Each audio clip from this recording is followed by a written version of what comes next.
On revient sur le sujet qu'on a commencé la semaine dernière. C'est pas un sujet qui se termine d'aussi vite et on se doit de rentrer dans les mécorotes encore un peu plus. En tout cas, j'ai sélectionné pas mal de mécorotes. On va pas trop en faire, mais ce qu'on va faire, on va essayer de bien le faire. Alors, avant de revenir dans les mots de la Gemara, on va revenir sur l'introduction qu'on a fait la semaine dernière. Que veut dire d'abord le bitachon? Le bitachon, on a dit, c'est la mise en place au niveau pratique de la Emouna. La Emouna, c'est la foi. Et le bitachon, c'est comment appliquer cette foi. Maintenant, d'où est-ce qu'on voit dans la Torah qu'il y a une mitzvah de bitachon? On sait qu'il faut croire en Hachem. En tout cas, qu'il faut avoir confiance en Hachem. C'est ça, bitachon. Qu'il faut avoir confiance. Mais d'où est-ce qu'il est marqué dans la Torah qu'il faut avoir confiance en Hachem? On va voir pas mal de mékorot. Maintenant, je vous demande quelle est la différence si je vous dis comme ça. Il y a deux définitions dans les Rishonim Acharonim, à savoir c'est quoi le bitachon. Première définition, c'est celui qui a confiance. Ça veut dire à l'intérieur de son cœur, il a un bitachon belev shalem, que HaKadosh Baruch Hu, il va lui faire ce que lui a envie. Et du fait qu'il a ce bitachon, alors c'est sûr que Hachem va lui faire comme lui aurait voulu. Ok?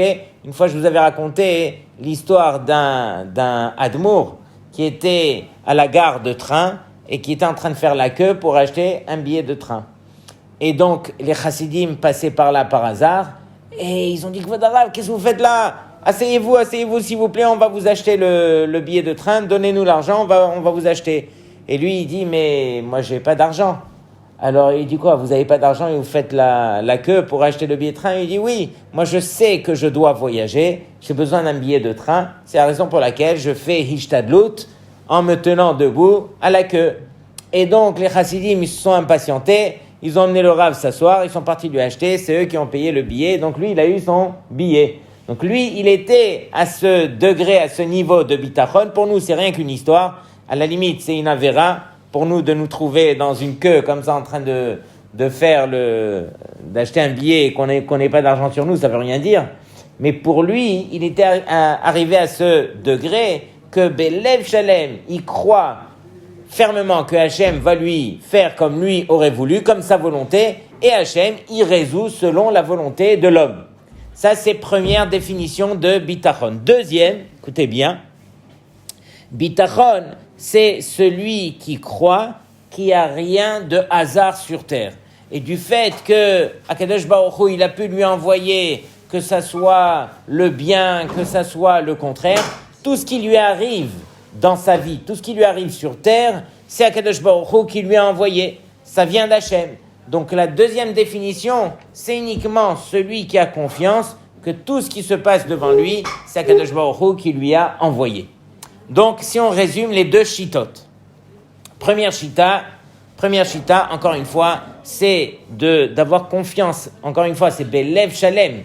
C'est pas quelque chose, c'est quelque chose qui se dit, mais c'est quelque chose qui doit se vivre à l'intérieur. Donc, c'est avoir ce bitachon belev shalem que HaKadosh Baruch Hu, alors, c'est lui qui va me sauver. Et il va me sauver de la manière dont moi j'ai besoin. Et du fait que j'ai tellement ce bitachon que Hachem, il intervient comme moi j'aurais voulu. Ça, c'est la première définition. Deuxième, c'est de croire, Belev Shalem encore une fois, qu'il n'y a pas de hasard et que tout ce qui se passe dans ma vie, tout ce qui se passe sur terre, alors c'est par le biais d'Hachem. C'est-à-dire qu'il n'y a pas de mikré, il n'y a pas de hasard. Donc, on va revenir, première d'où est-ce qu'on voit dans la Torah donc qu'il y a cette mitzvah de bitachon. Alors, c'est marqué dans le livre de Devarim. Je vais vous citer deux psukim. Le premier pasuk dit comme ça: Ki tomar bilvavecha, lorsque tu diras dans ton cœur, Rabbi magoim haele mimeni. Nombreux sont les goïms, sont les peuples. Ils sont beaucoup plus nombreux que nous. Et chaoucha leorisham, comment est-ce que je pourrais les vaincre? Lotira mehem. La Torah elle te dit lotira mehem. Tu n'as pas le droit de les craindre. Comment est-ce que tu peux faire pour ne pas les craindre? Arrête, les goïms sont là devant nous. C'est une métiout, c'est une réalité. Comment faire pour ne pas les craindre si ce n'est que HaKadosh Baruch Hu te demande d'avoir le bitachon? Autre pasouk, qui t'etse la milchama al oyevecha, lorsque tu sortiras en guerre contre ton ennemi, veraïta susvarechev am rav mimecha, et tu verras qu'ils ont beaucoup de chariots, de chevaux, ils sont armés beaucoup plus que toi. Lo tira mehem huzharnu bazé, on nous a ordonné par cela de ne pas les craindre, et donc, sheim yireh ha'adam kitsara kerova, que si un homme y voit que la détresse, elle arrive vers lui, tihyeh yeshuat Hashem bilvavo ve'iftach alea, il doit avoir confiance à l'intérieur de lui que Akadosh Baruch Hu va le sauver. Donc encore une fois, on voit dans ces psukim que Hashem, il attend de nous d'avoir confiance en lui. Surtout lorsque on voit que il y a des tsarot, il y a des problèmes, il y a des malheurs, il y a toutes ces mauvaises choses, alors il faut avoir confiance en Hashem. Un autre pasuk, et Hashem Elokecha tira, oto ta'avod, ou bo tidbak, ou bishmo tishavea. Alors, on te demande de craindre Hashem, de le servir et de se coller à lui. Comment est-ce qu'on fait pour se coller à Hashem? On achète de la colle, glu, et on se colle à Hashem? Eh ben non, ou botidbak, tu vas te coller à lui par ses midot. Et la mida que Hashem nous demande d'avoir, c'est justement le bitachon. Celui qui a confiance en Hashem, alors c'est comme s'il était collé à Hashem. C'est ça le bitachon. Donc encore une fois, on a lu plusieurs mekorot ici. D'où est-ce qu'on apprend le bitachon? Alors on va commencer notre sujet et doucement, on va essayer de travailler ces mekorot pour qu'on puisse s'en sortir. Et encore une fois, c'est un travail. C'est pas un chiour qu'on va écouter et que éventuellement, voilà, on a appris encore une chose de plus. Non, c'est un travail qu'il faut appliquer. Donc là, on va lire, mais derrière la lecture, alors bien sûr, chacun devra faire ses devoirs, devra se prendre en main et devra travailler son bitachon. Alors on commence.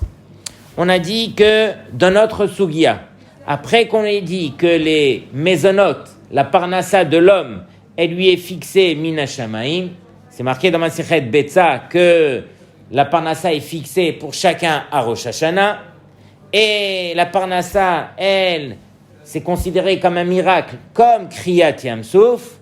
Alors, comment est-ce que Akadosh Baruch Hu, il fait en sorte de demander à l'homme de faire Hishtadlut, de faire Derech Eretz, d'aller se battre quelque part pour obtenir cette parnassa? Après, cette parnassa, on a dit de deux choses l'une. Elle est fixée par Hashem à Rosh Hashanah pour chacun, et c'est un miracle qui ressemble à Kriyat Yamsouf, caché Mezonotav chez la dame, qui est Kriyat Yamsouf. C'est marqué caché Parnassato chez la dame, qui est Kriyat Yamsouf. Alors, sur cela, le Saba Mikelem, regardez comment est-ce qu'il va expliquer cette chose-là. Donc, je vous le lis dans les mots. Alors, il dit, Shemasa haishtadlut natan Hashem itbarach ala adam le nisayon. Pourquoi est-ce que Hashem, il nous demande de faire hishtadlut, qui veut dire qu'il nous demande de faire un effort, de cacher quelque part le miracle? C'est parce que Hashem, il nous envoie une épreuve à travers la hishtadlut qu'on va faire. Nous, on s'imagine que grâce à nos efforts, alors on va obtenir le résultat. Pendant que Hashem, il te demande, mais non, fais les efforts, parce que tu n'es pas au niveau de t'asseoir et que ça te vienne comme à la Rabbi Shimon Bar Yochai, donc tu es obligé de faire comme si, mais il faut savoir que le résultat ne dépend pas de l'effort que tu as fait. C'est ça la Hishtadlut que Hashem il nous demande de faire. Il nous donne un nisayon, une épreuve, et l'épreuve est de faire Hishtadlut. Comme ça il explique. Ki hine chez Hashem itbarach ba'olam asher ashgahato itbarach be'aseter ulemare enav nir'e keilu hu hasholet bechol inyane aparnasa. Alors, du fait que Hashem, lui, sur terre, bien sûr, il est complètement caché, il est voilé. Et donc l'homme, il s'imagine qu'il est là sur terre, c'est lui l'acteur principal, c'est lui qui va au travail le matin, c'est lui qui revient le soir, et donc il a fourni quand même un effort. Grâce à cet effort, il a obtenu ce qu'il a obtenu. Donc il s'imagine qu'au travers de cet effort, c'est ça ce qui lui a donné le résultat. Et donc un homme peut très vite confondre la vérité, de se dire Kochi ve'otzem yadi asaliet achailazeh. C'est grâce à ma force, grâce à mes efforts, que j'ai réussi à faire cela. Donc j'ai obtenu le résultat grâce à mes efforts. Omnam, cependant, betoch haseter ze alav leit'orer leakir betoch levavo, mais il dit que, justement, Akadosh Baruch Hu, il se cache, il se voile pour que chacun puisse rentrer à l'intérieur de son cœur, ou les harod bemarasav, et de montrer au travers de ses actions, qui en même shalal et tevaklal, que bichlal, on ne dirige pas la nature, ve'akol ach verak miyad Hashem, ça ne vient que de la main d'Hashem. Tout ce qui se passe, tout ce qu'on fait, tout ce qu'on vit, alors ce n'est que de la main d'Hashem. Ve'en davar katan o davar gadol shena'asa be'li gzerat Hashem itbarach. Et il n'y a rien, même les grandes actions qu'on aurait pu faire, même les plus petites, parce qu'on peut confondre aussi, de se dire, ah, un petit quelque chose, ça c'était moi. Le reste, c'était Hachem. Non, même les plus petites, ça vient uniquement d'Hachem. Comme c'est marqué, Misé Amar Vatei Hachem Lotziva. Donc, c'est un verset dans Echa qui nous dit que tout ce qui arrive, c'est parce que Hachem l'a ordonné. Et donc, Vegam Be'asoto Ma'aseh Ishtadlut Hativ'it Yeda Baruch Bilvavo Ki En Be'ma'asav Klum. Et donc, ça, c'est peut-être la phrase la plus importante, que même au travers de la ishtadlut, des efforts qu'il va faire, il doit se convaincre que le résultat n'est venu que parce que Akadosh Baruch Hu l'a envoyé. Donc, quelque part, on fait un effort, mais l'effort n'a rien à voir avec le résultat. Tout le résultat ne vient que de la main d'Hachem, et c'est ça le bitachon. Bitachon, c'est avoir confiance que on te demande de faire un effort, mais c'est pas pour autant que grâce à ton effort, tu vas obtenir le résultat. Le résultat, c'est un cadeau gratuit que Hachem t'a accordé, qui n'a rien à voir avec la ishtadlut que tu as faite. Ok? La ishtadlut, encore une fois, c'est pour cacher le miracle, et on a confiance qu'au travers de cette ishtadlut, Hachem va nous accorder, et quand Hachem nous accorde, alors on doit se dire que c'est uniquement Hachem qui nous a accordé cette chose-là, et c'est pas grâce à mes efforts que c'est arrivé. Donc c'est un jeu, c'est un travail qu'on doit apprendre à faire tous les jours. Ok? On fait la ishtadlut, mais on doit être convaincu que ça c'est le Retzon Hachem. Et c'est Hachem qui nous envoie de la manière cachée, donc notre parnassa.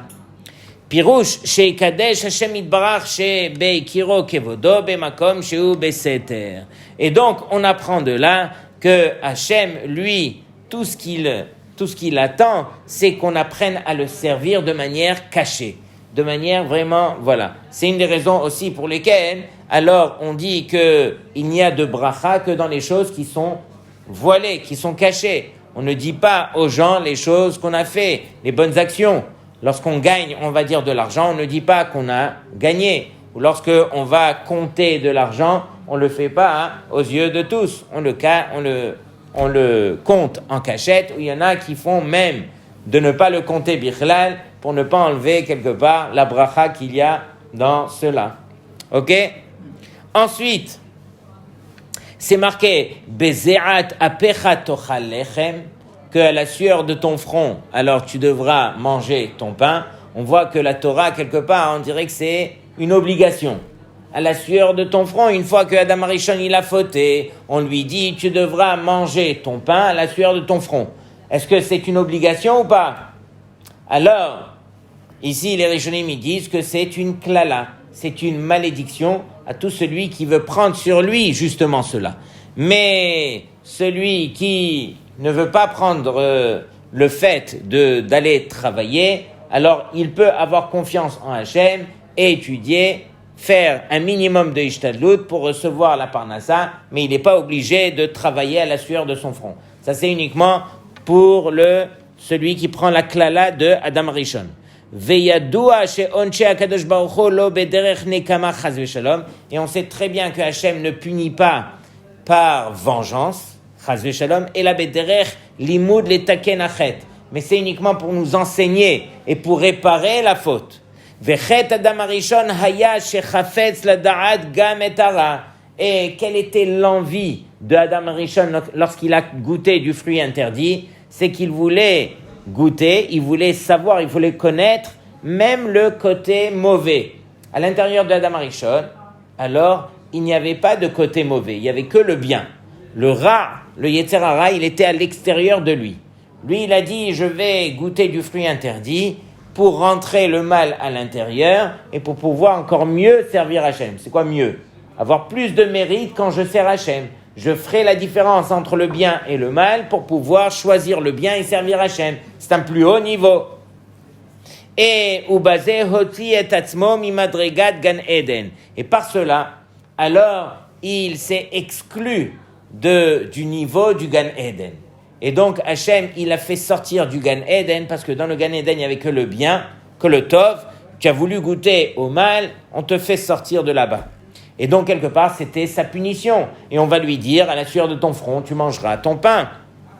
Sheba nitan mimashvod rak leruchaniut hazaka veorid et asmo la'olam hazeh. Et donc, il a diminué son niveau de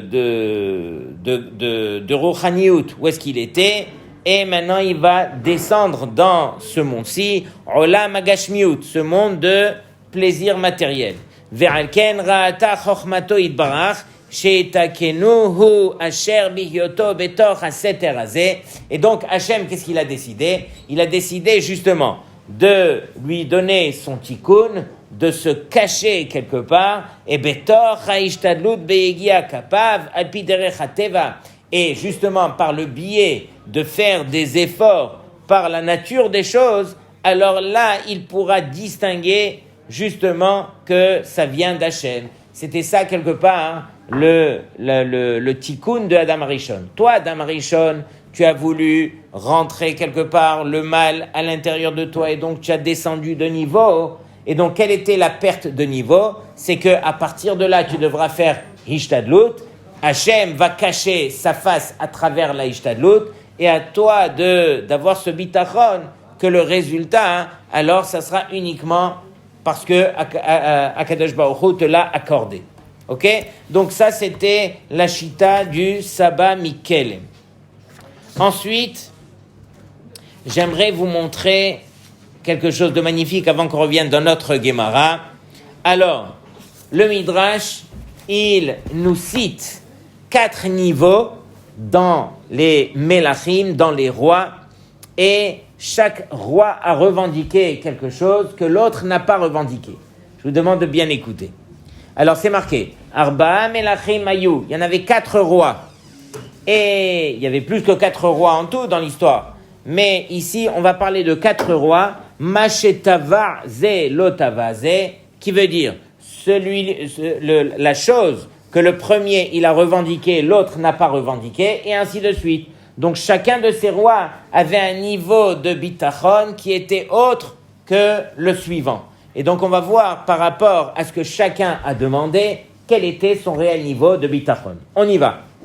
David Amelech, il a dit Erdof oyevai ve'asigem. Je me tourne vers Hachem et je dis à Hachem Erdof oyevai. Je vais pourchasser mes ennemis ve'asigem et je vais les rattraper. Donc David Amelech, on sait très bien qu'il allait en guerre, bien sûr avec son Sefer Torah. Il avait une totale confiance en Hachem, mais il disait à Hachem, écoute Hachem, je vais faire Ishadlut, je vais aller faire la guerre, je vais pourchasser les ennemis et je vais les rattraper. Et c'est marqué, Vayakem David. David, il est parti, il a fait la guerre et il a gagné la guerre.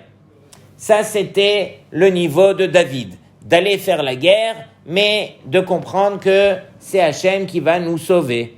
Deuxième roi qui s'appelait Ahmad Asa. Le deuxième roi, il s'appelait Asa. Ani en bikoach la'arog. Ce roi, il se retourne vers Hachem, il lui dit, écoute Hachem, moi, j'ai pas la force de tuer. Et là, ani rodef otam ve'ata ose. Moi, je les pourchasse, ve'ata ose. Et c'est toi qui vas les tuer, Hachem. Donc ici, on voit un niveau qui est peut-être même supérieur.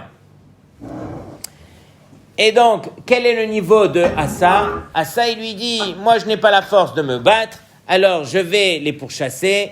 Et après, c'est à toi de faire la suite, c'est à toi de les combattre. Ahmad Yehoshaphat, le 4e roi, Yehoshaphat, qu'est-ce qu'il dit? Ani en bikoach la'arog velo lirdof. Moi, j'ai ni la force ni de tuer et ni de pourchasser. Et alors, Qu'est-ce que tu vas faire? Et là, Ani Omer Shira Ve'ata Ose. Moi, je vais chanter un chant pour toi, Hachem. On va chanter à Zéchir Moshe. Et c'est toi qui vas aller et les pourchasser et les tuer. Le plus fort, c'est le dernier. On va voir. On n'a pas fini. On est au 3e. 4e, Amad Chizkiya Ve'amar. Le 4e, c'est Chizkiya. Il dit, Ani en bikoar, lola harog, j'ai pas la force ni de tuer, ni de pourchasser, velolo marchira, même pas de chanter un chant. Et là, Ani yashen al mitati, mais moi, je vais dormir dans mon lit, je me couvre avec la couverture, ve'ata ose, et toi, tu vas faire. Alors, à Botaï, je résume les 4 shitot. Première shita, celle de David Ameler. David Ameler, regarde qu'est-ce qu'il dit. Avant d'aller en guerre contre les ennemis, David Ameler, il dit, je vais pourchasser les ennemis et je vais les rattraper pour me battre contre eux. Et c'est ce que David Ameler faisait. Il pourchassait l'ennemi, il allait les attraper, faisait la guerre. Niveau de David Ameler. Deuxième, c'est Asa. Le roi Asa, il dit, moi, j'ai pas la force d'aller tuer mes ennemis. Je vais les pourchasser, mais c'est à toi, Hachem, de les tuer. Deuxième niveau. Troisième niveau, Yehoshaphat. Yehoshaphat, lui, il dit, moi, je n'ai ni la force, ni de les pourchasser, ni de les tuer, mais je vais faire un chant pour toi, Hachem, et grâce à ce chant, c'est toi, Hachem, qui ferait le reste. Chizkiya Hamelech, lui, il dit, moi, j'ai ni la force, ni de tuer, ni de pourchasser, et ni même de chanter, ni même de faire une shira. Mais je vais aller dans mon lit, je vais aller dormir dans mon lit, et c'est toi, Hachem, qui ferait tout le reste. Alors, si je vous pose la question, lequel parmi les 4 a plus de bitachon? Alors, dans les 4 cas des rois, alors les 4 ont gagné la guerre. Mais simplement, la ishtadlout de chacun était autre, en fonction du bitachon que chacun avait. Notre question est de savoir, est-ce que celui qui a fait le minimum, celui qui n'a pas fait de bitachon, comme celui qui est resté au lit, alors il a un plus grand bitachon que celui comme David Ameler qui est parti faire toute la guerre, qui a pourchassé les ennemis, qui s'est armé, qui a fait toute la plus grande ishtadlout, ou bien c'est le contraire. Alors regardez bien. De manière générale, on aurait dit que celui qui est resté à roupiller dans son lit, c'est celui qui a le plus de bitachon parce qu'il n'a rien fait. Pendant que la Torah, elle ne nous demande pas ça. La Torah, elle nous dit Beze'at apecha tochal lechem, qui veut dire fais un minimum de hishtadlut, d'effort, non pas pour te convaincre que c'est grâce à ta force que tu as réussi, mais pour cacher le miracle encore plus et dire j'ai confiance en toi Hachem, c'est grâce à toi Hachem. C'est exactement le niveau de David Ameler. Comment David Ameler, qui avait tout fait pour cacher de manière la plus opaque le miracle, il est parti, il a fait la guerre, il a fait toute la ishtadlout, et en fin de compte, une fois qu'il a gagné la guerre, il a dit à Hachem, je n'ai rien fait, c'est toi qui as tout fait. Ça, c'est la plus grande ishtadlout. C'est de faire et avoir confiance que ça vient d'Hachem. Pendant que celui qui ne fait rien et qui a ce bitachon que Hachem va faire, alors Hachem fera selon sa volonté, mais celui-là n'aura pas caché quelque part le miracle d'Hachem. Il sera obligé de compter sur le miracle. Ça sera un miracle dévoilé. C'est beaucoup plus simple de compter sur un miracle dévoilé que sur quelque chose où, à nos yeux, il n'y a pas de miracle, et on dit, ça c'est un miracle. Comme le fait de réaliser que la nature elle-même, qui nous crie alors tous les jours, à chaque instant, la nature, c'est le plus grand miracle que Hachem a fait sur terre. Hachem n'a pas besoin d'ouvrir la mer comme il l'a fait pendant Yetziat Mitzrayim. Il l'a fait une seule fois juste pour nous le montrer, mais c'est pas pour autant que on va se dire, ah, ça c'est un miracle, et ce que nous on vit au quotidien, ce n'est pas un miracle. Prenez ne serait-ce que chaque élément dans la nature, c'est la chose la plus grande. On voit la main d'Hachem au travers chaque chose. Je vous avais dit il n'y a pas très longtemps que Rav Shach Zatzal, il disait à ses talmidim à Ponyovitch, en plein shiur, Rabotai, vous voyez pas Hachem? et il leur dit, regardez cette orange. Est-ce que vous voyez Hachem au travers de l'orange? Il leur disait, quelle est la couleur de l'orange? Ne me dites surtout pas qu'elle est orange. Parce qu'une orange, la couleur est verte. Le rove de la vie d'une orange, elle est dans l'arbre, elle est complètement verte. Et quand est-ce qu'elle devient orange? Lorsqu'elle devient mûre, à la fin de sa vie, lorsqu'elle t'appelle, à toi l'homme, viens me manger, viens me manger. Elle a changé de couleur à la dernière seconde, elle est devenue orange. Et ça ne s'arrête pas là. L'orange elle-même, elle est complètement protégée par une écorce. Et regardez bien comment tout est organisé. L'écorce s'enlève de manière parfaitement facile, justement pour nous permettre d'atteindre le fruit. Et le fruit, imaginez que si c'était en un seul morceau, on l'aurait mis dans la bouche, on aurait éclaboussé sur tout le monde.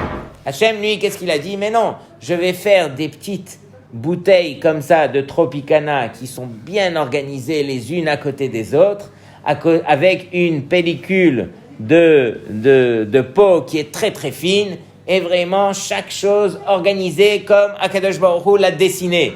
Donc c'est Hachem qui est notre tsayar, notre dessinateur, et Hachem il a fait une nature voilà, qui est parfaite. À l'intérieur de chaque orange, on va trouver 1 ou 2 ou 3 pépins qu'on va replanter dans la terre, qui va donner des arbres, qui va donner des feuilles vertes avec des oranges vertes qui vont devenir oranges avec une écorce et avec. Et regardez combien la complexité de la nature. Ça, c'est pour une orange. Imaginez, je sais pas moi, il en manque des choses dans la nature. Donc, c'est ça, Hachem. Réalisez que chaque chose, que la nature, c'est Hachem. Donc, parmi les 4 rois, celui qui avait le plus de bitachon, c'était bel et bien David Améler. Parce que la ishtadlout que David faisait était de cacher le miracle, mais de dire, de dévoiler devant tout le monde qu'au travers de tout ce que j'ai caché, c'était la main d'Hachem. C'est bon jusque-là? On complète.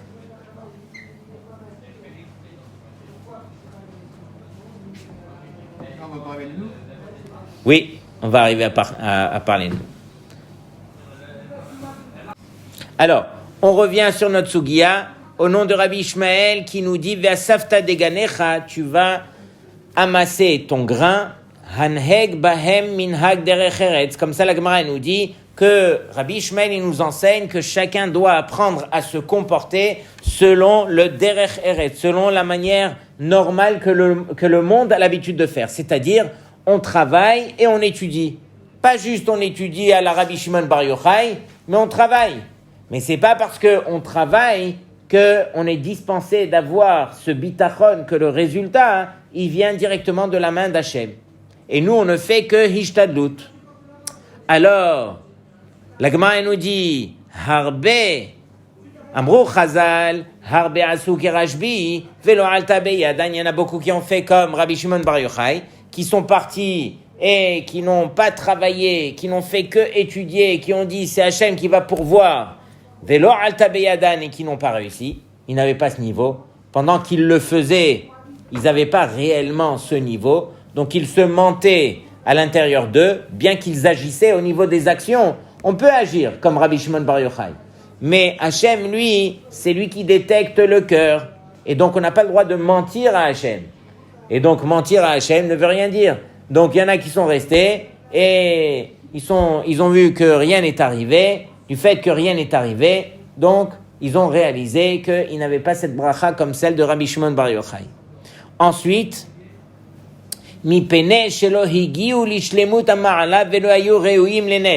parce qu'ils ne sont pas arrivés au summum de la shlemut, de la perfection, et donc ils ne sont pas arrivés au niveau où on pouvait leur faire le miracle. Et sur cela, Vekatav Rabbi Chaim Mivologine, l'élève du Gaon Mivilna. Chez Rabbi Ishmael Verashbi, l'obligé. Lui, il veut expliquer qu'il n'y avait pas de marloquette entre Rabbi Shimon Bar Yochai et Rabbi Ishmael. Et là, chez Rabbi Ishmael, chez Amar Lechoz Batora, Veninhog Bederech Eretz, Rabbi Ishmael qui a dit tu dois tenir la Torah et tu dois travailler, les deux en même temps. Haïnou lemi shelo igia le madriga eliona shediber alea Rashbi. C'est uniquement pour celui qui n'est pas arrivé au niveau que Rashbi était en train de décrire, le niveau de bitachon parfait, complet, qui permet à l'homme justement d'avoir confiance en Hachem, bien qu'il ne fait pas, il ne travaille pas pour autant. Ve'alken mi shelo igia dain lishilmut ha'akara. C'est la raison pour laquelle celui qui n'est pas arrivé à ce degré, à ce niveau, imitna'ago imo benes, si on se comporte avec lui par le miracle, nimtza sheishaer bechesrono, il se trouvera que il va rester avec son manque. Pour celui qui n'est pas arrivé au niveau. Ve'inu she'amru chazal ve'im osin lo nes menakin lo misruyotav. Et dans Masechet Shabbat, c'est marqué que tout celui à qui on fait un miracle et qui ne mérite pas ce miracle parce qu'il n'est pas arrivé au niveau, alors on le nettoie de ses mérites. Ok? Donc ça vaut la peine de ne pas trop profiter d'un miracle, ok? De ne pas se mettre, par exemple, en danger et de compter sur un miracle et que si finalement Hachem nous a fait un miracle, alors, chas v'shalom, ça va nous nettoyer de nos mérites. On a une banque de mérites. On peut enlever quelque part de ces mérites parce qu'on a forcé la main d'Hachem de faire un miracle. Et très souvent, ça peut arriver qu'un homme, il se met en danger et il compte quelque part sur le miracle pour s'en sortir.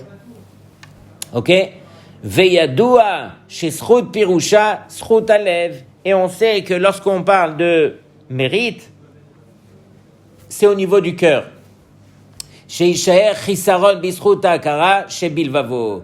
Qu'il arrive à garder à l'intérieur de lui cette akara, cette reconnaissance à l'intérieur de son cœur que ça vient d'Hachem ou bien qu'il n'a pas encore atteint la shlemut. Il a encore du chisaron, il a encore du manque à l'intérieur de lui.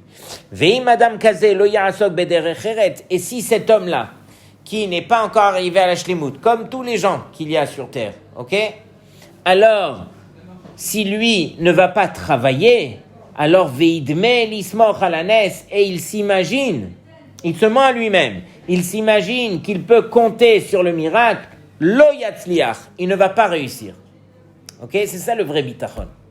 Vezeu shekatav Rashi, et c'est ça ce que Rashi il a écrit ici dans la Gemara, hanheg bahem im divrei Torah minhag derech eretz sheim tavo lidei tzorech habriot sofra libatel mi divrei Torah. Que si tu n'es pas arrivé au niveau et que tu comptes uniquement sur les divrei Torah et tu ne vas pas faire hishtadlut, tu ne vas pas faire l'effort que Hachem te demande de faire, alors tu vas finir même par délaisser ton limud Torah. Donc c'est ça le but. Le but, c'est d'apprendre à se connaître, d'apprendre à se construire, ne pas se mentir, réaliser ses manques et faire en fonction de ses manques. Donc dans notre génération, vadaï que la halakha sera fixée comme qui? Comme Rabbi Shimon Bar Yochai ou comme Rabbi Ishmael? Comme Rabbi Ishmael, c'est évident. Et on n'aura pas le droit de se mentir pour autant. Mais par contre, quand tu vas aller travailler, encore une fois, te rappeler à l'ordre que c'est pas ton travail qui t'a amené donc la parnassa ni le résultat, c'est Akadosh Baruch Hu qui t'a accordé cela et qui t'a demandé de faire Ishtadlut, justement pour que tu gardes cette confiance envers Hachem. Et toute cette Ishtadlut, comme on a dit au départ, c'est un Nisayon, c'est une épreuve que Hachem t'envoie justement pour voir est-ce que tu vas le faire premièrement, et quand tu vas le faire, est-ce que tu vas avoir confiance en Hachem ou tu vas avoir confiance en tes moyens. Ok? Donc c'est quelque chose vraiment qu'il faut apprendre à se répéter. On termine. Alors, She'arei Rabbi Ishmael hevi re'aya mi ve'asafta deganecha veze ne'emar bemi shemekayem im shamoa tishme'u. Alors, c'est marqué ve'asafta deganecha, tu engrangeras ton blé. Pour qui ça a été enseigné cela? Ça a été enseigné uniquement pour celui qui fait im shamoa tishme'u. Lorsque vous allez écouter Hachem, les ahava, vous allez l'aimer, ul'ovdo bechol levavchem ufchol nafshechem, vous le servirez comme il se doit. Ve'alze heshiv lo Rashbi dainu Be'enam osim retzono shel makom. Et sur cela, Rashbi a répondu, c'est uniquement ceux qui ne font pas la volonté d'Hachem. Et Vechia mikayem bechol levavchem uvchol nafshechem efshar she'eno ose retzono shel makom. Mais sur cela, Rabbi Shmuel, il lui dit, mais celui qui va servir Hachem de tout son cœur et de toute son âme, toi, tu viens nous dire, Rashbi, qu'il n'accomplit pas la volonté d'Hachem. Et là, bechach kedvarenu, shebebechinat shlemut ha'akara benes shebateva, adayin chaserhu bedakut. Donc il dit, voilà, c'est ça la réponse, que ici, c'est un manque de reconnaissance dans le miracle qui est compris dans la nature. Alors du fait qu'on a ce manque de reconnaissance, on est obligé, justement, de faire Messirut Nefesh quelque part, de travailler, de faire tous les efforts nécessaires, justement parce qu'on n'a pas confiance dans ce miracle que Hachem il a inclus dans les forces de la nature. Mais si on avait confiance, alors vadaï qu'on aurait pu appliquer les choses comme Rabbi Shimon Bar Yochai. Il y a deux livres ici, le Chovot Alvavot et le Mesilat Yesharim. Chovot Alvavot, il dit comme ça, il dit Maout habitachon hi menuchat nefesh haboteach. C'est-à-dire que c'est quoi Mahout? Mahout, ça veut dire que c'est ça la confiance elle-même. C'est quoi l'essence de la confiance? C'est celui qui est Menucha Banefesh. Il est calme, il est serein. Vous connaissez ceux qui n'ont pas peur, ceux qui sont à leur place. Il peut y avoir même un volcan devant eux. Eh bien, il n'y a rien qui va se passer. Samedi soir, mon fils qui m'appelle et qui me dit « Papa, il y a 5 minutes, il y a eu un tremblement de terre. » Je regarde dans les nouvelles et je vois que dans le nord d'Israël, il y a eu un tremblement de terre qui est passé à 6.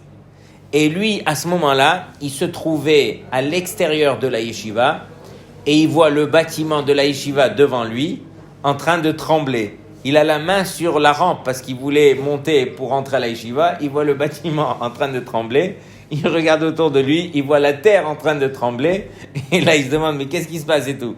Et donc, à ce moment-là, je lui ai dit, tu as fait Hishtadlut, tu as fait truc. Il m'a dit, non, j'ai rien fait du tout. J'étais là, j'attendais que ça passe tellement que on aurait tous fait comme lui. Qu'est-ce qu'on aurait fait? Mais par contre, à ce moment-là, je lui ai dit, tu pouvais pas ouvrir ta bouche et dire, Hachem, sauve-moi, aide-moi, fais un teilim, fais quelque chose, fais semblant. Non, on n'est pas à ce niveau. On voit le bâtiment trembler, on attend que ça passe. Qu'est-ce qu'on va faire? C'est vrai ou pas? Maintenant, regardez bien. C'est celui qui a menuchat nefesh, celui qui est serein. C'est celui-là qui est boteach. Samour almi shebatach alav sheyase atov ve'anachonlo. Il peut compter de manière certaine que Akadosh Baruch Hu, il va lui faire ce qu'il y a de mieux pour lui. Il peut avoir confiance en Hachem. Sheyeh libo batuach bemi sheiftach bo, qu'il a son cœur qui est rempli de confiance, parce que bemi sheiftach bo, parce que il peut avoir confiance en Hachem. Hachem, c'est sûr que on peut avoir toujours confiance en lui. Hachem, peut-être que des gens sur terre, alors il y a des fois qu'on peut leur faire confiance et des fois qu'on ne peut pas compter sur eux malheureusement, mais Hachem, on peut toujours lui faire confiance, on peut toujours compter sur lui, au moins Hachem, c'est vrai ou pas? Donc, si déjà tu sais que tu peux toujours avoir confiance en Hachem, pourquoi des fois tu as peur et des fois tu n'as pas peur? Pourquoi tu ne réalises pas que jusque-là Hachem t'a aidé, il continuera à t'aider? Il y a des gens qui ont peur de leur ombre. Ils ont peur tous les jours qu'il y a un arbre qui va leur tomber sur la tête, qu'il y a un problème, qu'il y a un truc, moi j'en connais des comme ça. Ils ont peur de tout. Pendant que tu viens leur expliquer et tout, ça dépasse leur nature. Ils n'y arrivent pas. Ils comprennent que Hachem les a aidés jusque-là, mais ils continuent d'avoir peur. Pendant que le seul sur qui vraiment tu peux ne pas avoir peur, c'est Akadosh Baruch Hu. C'est vrai ou pas? Regardez juste les paroles du Mesilat Yesharim. Mesilat Yesharim, il dit Mafsidei ha-chassidut hem hatradot ve'adeagot. Celui qui veut arriver au niveau de Hassid, c'est uniquement celui qui n'arrive plus à se torturer l'esprit, qui n'a plus de déagot. C'est quoi déagot? D'inquiétude. Voilà, on vit, on est sûr que tout va bien se passer. Et il dit, qu'est-ce qui pourra garder l'homme de ses inquiétudes, de toutes les choses qui lui font peur? Ou habitachon, c'est uniquement ce bitachon, veu sheyashlich yehavo el Hashem negamre, qu'il envoie l'amour qu'il a envers Hashem. Ça veut dire quoi? Qu'il montre à Hashem qu'il aime Hashem, qu'il a confiance en Hashem. Quelqu'un qui est sûr de lui, on les voit dans la rue. Ils marchent, ils sont sûrs d'eux, il n'y a rien qui peut les arrêter, ils sont invincibles.